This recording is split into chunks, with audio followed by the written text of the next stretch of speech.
ಹಣವನ್ನು ಕಳೆದುಕೊಂಡರೆ ಸಂಪಾದಿಸಬಹುದು, ಆದರೆ ಒಮ್ಮೆ ಸಮಯವನ್ನು ಕಳೆದರೆ ಸಂಪಾದಿಸಲು ಸಾಧ್ಯವಿಲ್ಲ. ನೀವು ಇದನ್ನು ಇಮ್ಯಾಜಿನ್ ಮಾಡಿಕೊಡಿ. 1 ಸೆಕೆಂಡ್ಗೆ 1 ರೂಪಾಯಿ ಅಂತ ಅಂದ್ಕೊಳ್ಳೋಣ. ಒಂದು ದಿನಕ್ಕೆ 86,400. ಹಾಗಾದರೆ ಒಂದು ದಿನಕ್ಕೆ ನಾವು ಖರ್ಚು ಮಾಡೋ ಸಮಯ 86,400 ರೂಪಾಯಿಗಳು. ಈ ಸಮಯವನ್ನು ಯಾರು ಕರೆಕ್ಟಾಗಿ ಯೂಸ್ ಮಾಡ್ಕೊಳ್ಳೋದು ಅವ್ರ ದಿನಕ್ಕೆ ಹಾಗಾದರೆ 86,400 ರೂಪಾಯಿಯನ್ನು ಸುಮ್ಮನೆ ಕುಳಿತುಕೊಂಡೇ ವ್ಯರ್ಥ ಮಾಡುತ್ತಿದ್ದಾರೆ ಒಂದು ದಿನಕ್ಕೆ. ಹಾಗಾದರೆ ಒಂದು ವರ್ಷಕ್ಕೆ 31 ಲಕ್ಷ ರೂಪಾಯಿ ಆಯಿತು. ನಾವು ಈ 31 ಲಕ್ಷ ರೂಪಾಯಿ ಅಂದರೆ 31 ಲಕ್ಷ ಸೆಕೆಂಡ್ಗಳನ್ನು ಸಮಯವನ್ನು ಕರೆಕ್ಟಾಗಿ ಉಪಯೋಗಿಸಿಕೊಂಡ್ರೆ ಅದೆಷ್ಟೋ ಕೋಟಿಗೆ ದಾರಿ ಆಗುತ್ತೆ. ಅಥವಾ ನಾವು ಅದೇ 1 ರೂಪಾಯಿ 1 ಸೆಕೆಂಡ್ಗೆ ಅಂತ ಅಂದ್ಕೊಂಡು ಖರ್ಚು ಮಾಡದೆ ಅದನ್ನು ಸುಮ್ಮನೆ ಖಾಲಿ ಕೂತು ವ್ಯರ್ಥ ಮಾಡೋದ್ರಿಂದ ನಾವು 31 ಲಕ್ಷ ರೂಪಾಯಿ ಬರೀ ವರ್ಷದಲ್ಲಿ ಸುಮ್ಮನೆ ಕೂತುಕೊಂಡೇ ಕಳೀತಿದ್ದೇವೆ. ಉದಾಹರಣೆಗೆ ಹಣ ಕಳೆದುಕೊಂಡ್ರೂ ನಾವು ಅದನ್ನು ಸಂಪಾದಿಸಬಹುದು, ಆದರೆ ಅದೇ ಸಮಯವನ್ನು ಕಳೆದುಕೊಂಡರೆ ನಾವು ಸಂಪಾದಿಸಲು ಸಾಧ್ಯವಿಲ್ಲ. ಇವತ್ತಿನ ಈ ವಿಡಿಯೋ ಬಂದು ಇದೊಂದು ಎಚ್ಚರಿಕೆಯ ಕರೆಯಾಗಿದೆ. ಈ ವಿಡಿಯೋದಲ್ಲಿ ನಾವು ವಿಜ್ಞಾನದ ಬೆಂಬಲದ ಜೊತೆಗೆ ಆಧ್ಯಾತ್ಮಿಕ ಸತ್ಯಗಳನ್ನು ಅಳವಡಿಸಿಕೊಂಡು ಈ ವಿಡಿಯೋನ ಮಾಡಿದ್ದೇವೆ. ನೀವು ಸಮಯದ ಮೌಲ್ಯವನ್ನು ನಿಜವಾಗ್ಲೂ ಅರ್ಥ ಮಾಡಿಕೊಂಡಿದ್ದೀರಾ ಅಂತಂದರೆ ಈ ವಿಡಿಯೋಗೆ ಹೋಗೋಕ್ಕೆ ಮುಂಚೆ ಕಮೆಂಟ್ ಬಾಕ್ಸಲ್ಲಿ from now on I will manage my time well ಅಂತ ಟೈಪ್ ಮಾಡಿ, or I will manage my time ಅಂತ ಟೈಪ್ ಮಾಡಿ. Chapter 1, why time feels fast. ಸಮಯ ಏಕೆ ಬೇಗ ಕಳೆದಂತೆ ಅನಿಸುತ್ತದೆ. ಇದಕ್ಕೆ ನೀವು ಸೈಂಟಿಫಿಕ್ ಇನ್ಸೈಟ್ ನೋಡ್ತೀರಾ ಅಂತಂದರೆ, ನಾವು ಚಿಕ್ಕ ವಯಸ್ಸಲ್ಲಿ ಅಥವಾ ಚೈಲ್ಡ್ಹುಡ್ನಲ್ಲಿದ್ದಾಗ ಸಮಯ ಬಂದು ತುಂಬ ಜಾಸ್ತಿ ಇರ್ತಿತ್ತು. ಬಟ್ ಅಡಲ್ಟ್ಹುಡ್ ಅಂದರೆ ದೊಡ್ಡವರಾಗ್ತಾ ಆಗ್ತಾ ಸಮಯ ತುಂಬ ಕಮ್ಮಿ ಆಗ್ತಾ ಇದೆ. ಅದು ಏಕೆ? ಆಡ್ರಿಯನ್ ಬೇಜಾನ್ ಇವರು ಬಂದು ಒಬ್ಬ ದೊಡ್ಡ ಪ್ರೊಫೆಸರ್ ಡ್ಯೂಕ್ ಯೂನಿವರ್ಸಿಟಿಲಿ. ಇವರು ಬಂದು ಒಂದು ಸ್ಟಡಿನ ಕಂಡಕ್ಟ್ ಮಾಡ್ತಾರೆ. ಈ ಸ್ಟಡಿಲಿ ಗೊತ್ತಾಗುತ್ತೆ ಸಮಯ ಏಕೆ ಬೇಗ ಕಳೆದಂತಾಗುತ್ತೆ ಅಂತಂದರೆ, ನಾವು ಮಾಡಿರೋ ಕೆಲಸನೇ ಪದೇ ಪದೇ ಪದೇ ಪದೇ ಮಾಡ್ತಾ ಇರ್ತೀವಿ, ಹೊಸ ವಿಷಯಗಳಿಗೆ ಪ್ರಯತ್ನನೇ ಮಾಡಲ್ಲ. ಹೀಗೆ ನಾವು ಹೊಸ ವಿಷಯಗಳನ್ನ ಟ್ರೈ ಮಾಡದೇ ಇರೋದ್ರಿಂದ ನಮ್ಮ ಪ್ರೊಸೆಸಿಂಗ್ ಬಂದು ಅಂದರೆ ಬ್ರೈನ್ ರೇಟ್ ಪ್ರೊಸೆಸಿಂಗ್ ಬಂದು ಸ್ಲೋ ಡೌನ್ ಆಗುತ್ತೆ. ಇದ್ರ ಮೂಲಕ ನಮ್ಮ ಸಬ್ಕಾನ್ಷಿಯಸ್ ನಮ್ಮನ್ನು ಟೇಕ್ ಓವರ್ ಮಾಡುತ್ತೆ.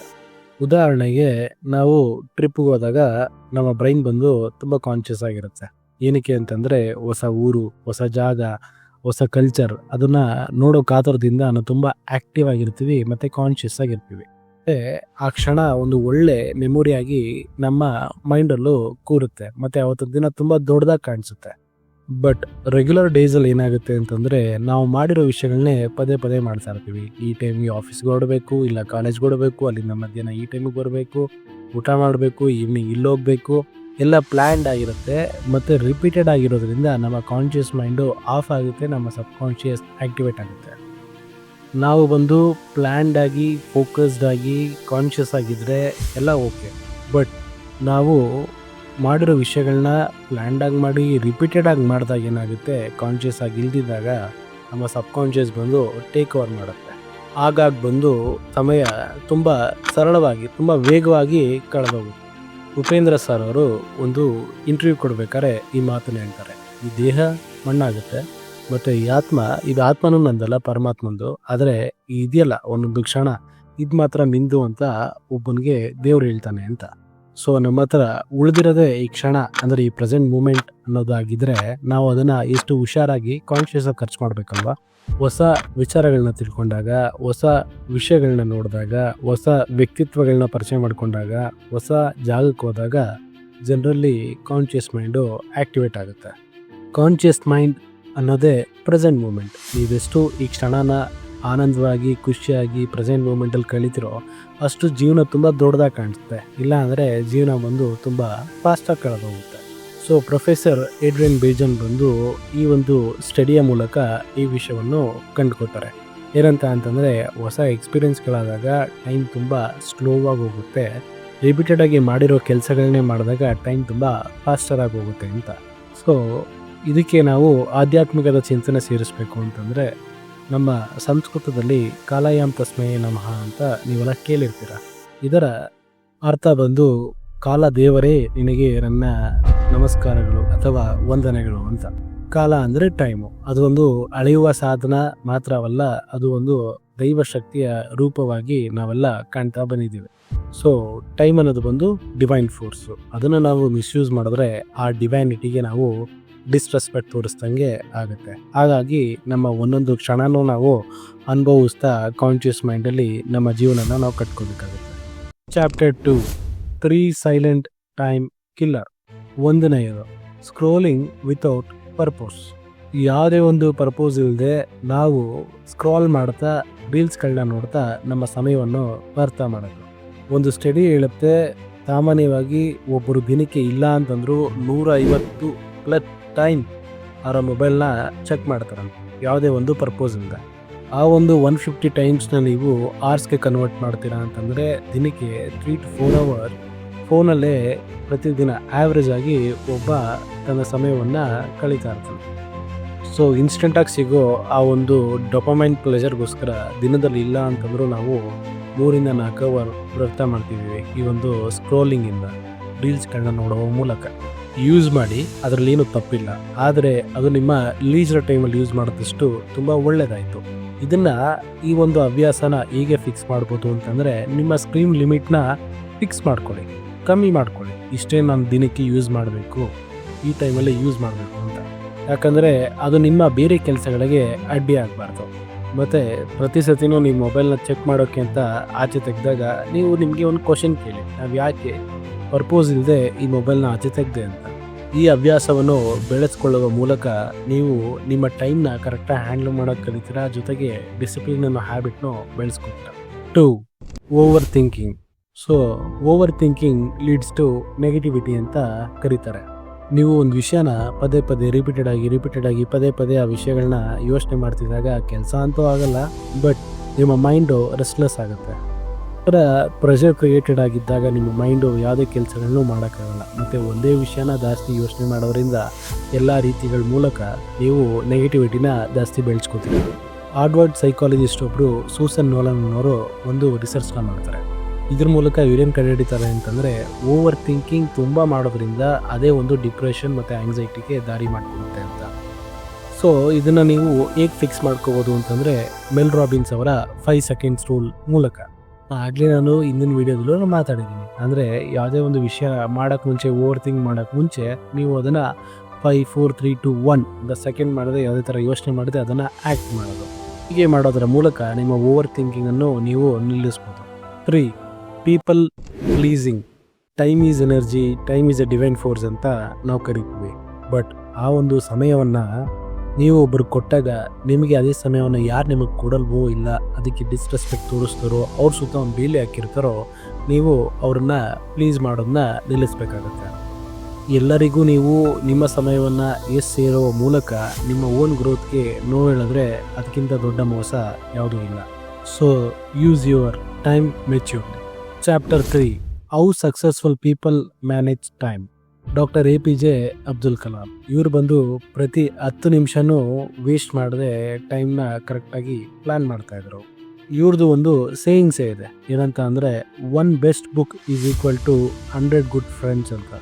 ಸೊ ಇವರು ಬಂದು ಇವರು ಟೈಮ್ನ ಅನ್ನೆಸೆಸರಿ ಸೋಷಲೈಸಿಂಗ್ಗಿಂತ ಅವರ ಸಮಯವನ್ನು ಪುಸ್ತಕಗಳು ಅಂದರೆ ಬುಕ್ಸ್ ಓದುವ ಮೂಲಕ ಕಳೀತಾಯಿದ್ರು. ಸೆಕೆಂಡ್ ಬಂದು ವಿರಾಟ್ ಕೊಹ್ಲಿ. ಇವ್ರು ಬಂದು ಇವ್ರ ಟೈಮ್ನ ತುಂಬ ಸ್ಟ್ರಿಕ್ಟಾಗಿ ಫಾಲೋ ಮಾಡ್ತಾರೆ. ಯಾವ ಥರ ಅಂದರೆ ಮಾರ್ನಿಂಗಿಂದ ಈವ್ನಿಂಗ್ ತನಕ, ಅದು ವರ್ಕೌಟ್ ಆಗಿರಲಿ, ಇಲ್ಲ ಸ್ಪೋರ್ಟ್ಸ್ ಆಗಿರಲಿ, ಮೀಲ್ಸ್ ಆಗಿರಲಿ, ಮೀಡಿಯಾ ಆಗಿರಲಿ, ಇಲ್ಲ ಸ್ಲೀಪ್ ಆಗಿರಲಿ. ಇವ್ರೇನು ಬಿಲೀವ್ ಮಾಡ್ತಾರೆ ಅಂತಂದರೆ ಡಿಸಿಪ್ಲಿನ್ ಕ್ರಿಯೇಟ್ಸ್ ಎ ಫ್ರೀಡಮ್. ನಾವು ಡಿಸಿಪ್ಲಿನ್ ಆಗಿದ್ದಷ್ಟು ನಮಗೆ ಆ ಫ್ರೀಡಮ್ ಸಿಗುತ್ತೆ ಅಂತ. ಸೊ 3ನೇದು ಬಂದು ರತನ್ ಟಾಟಾ. ಇವರು ಬಂದು ಅಷ್ಟು ಬಿಸ್ನೆಸ್ಸಲ್ಲಿ ಸಕ್ಸಸ್ ಆಗಬೇಕು ಅಂತಂದರೆ ಇವರ ಮೆಜಾರಿಟಿ ಆಫ್ ಟೈಮ್ಸ್ನ ಬಂದು ಮೀಟಿಂಗಲ್ಲೇ ಕಳೀತಾಯಿದ್ರು. ಒಂದು ಮೀಟಿಂಗ್ಗೆ ಪಂಚುಯಾಲಿಟಿ ಬೇಕು ಅಂತಂದರೆ ಟೈಮ್ನ ಯೂಸ್ ಮಾಡ್ಕೊಳ್ಳೋಕ್ಕೆ ತುಂಬ ಚೆನ್ನಾಗಿ ಬರಬೇಕು. ಅದು ಇವರಿಗೆ ಸರಳವಾಗೇ ಗೊತ್ತಿತ್ತು. Chapter 4 time in spirituality. ಭಗವದ್ಗೀತೆ ಅಧ್ಯಾಯ 11 ಮತ್ತು 32ನೇ ಶ್ಲೋಕದಲ್ಲಿ ಕೃಷ್ಣ ಏನಂತ ಹೇಳ್ತಾನೆ ಅಂತಂದರೆ, I am the time the destroyer of the world ಅಂತ ಹೇಳ್ತಾರೆ. ಅಂದರೆ ನಾನೇ ಕಾಲನಾಗಿದ್ದೇನೆ ಮತ್ತು ನಾನೇ ಇಡೀ ಪ್ರಪಂಚವನ್ನೇ ನಾಶವು ಮಾಡುವ ಶಕ್ತಿಯೂ ಆಗಿದ್ದೇನೆ ಅಂತ. ಪ್ರತಿಯೊಂದು ಟೈಮ್ ಆಗಿರಲಿ, ಇಲ್ಲ ನಾವು ಉಸಿರಾಡುವ ಉಸಿರೇ ಆಗಿರಲಿ, ನಾವು ಅದನ್ನು ಈ ಪ್ರಕೃತಿಯಿಂದ ಬಾರೋ ಮಾಡ್ತಾ ಇದ್ದೀವಿ, ಅಂದರೆ ಸಾಲ ತಗೋತಾ ಇದ್ದೀವಿ. ಅದನ್ನು ನಾವು ಕರೆಕ್ಟಾಗಿ ಯೂಸ್ ಮಾಡ್ಕೊಳ್ಳೋಕೆ ಬಂದ್ರೇ ನಮ್ಮ ಜೀವನ ಕರೆಕ್ಟಾಗಿ ಆಗುತ್ತೆ. ಇಲ್ಲ ಅಂತಂದರೆ ಟೈಮ್ ಪಾಸ್ ಜೊತೆಗೆ ನಾವು ಪಾಸ್ ಆಗ್ತೀವಿ. ಈ ವಿವೇಕಾನಂದ ಅವರ ಒಂದು ವರ್ಡಿಂಗ್ಸ್ ಇದೆ, ಏನಂತ ಅಂತಂದರೆ you have limited time, fill it with the courage not excuses ಅಂತ. ನಿಮ್ಮ ಹತ್ರ ಸಮಯ ತುಂಬ ಸೀಮಿತವಾಗಿದೆ, ಇದನ್ನು ಧೈರ್ಯದಿಂದ ತುಂಬಿಕೋ, ಆದರೆ ಎಕ್ಸ್ಕ್ಯೂಸ್ ಅಂದರೆ ಕಾರಣಗಳಿಂದ ಅಲ್ಲ ಅಂತ. Chapter 5 wise time habits. So 1ನೇ habit, wake up early, 5 AM club ಅಂತ ಕರೀತಾರೆ. ನೀನು 5 ಗಂಟೆ ಎದ್ದೇಳುವ ಮೂಲಕ ನಿನ್ನ ಡೊಪಮೈನ್ ಬಂದು ಸೆರೋಟೋನಿನ್ ಸೈಂಟಿಫಿಕಲಿ ತುಂಬ ಬೂಸ್ಟ್ ಆಗಿರುತ್ತೆ ಆ ಒಂದು ಮೂಮೆಂಟಲ್ಲಿ.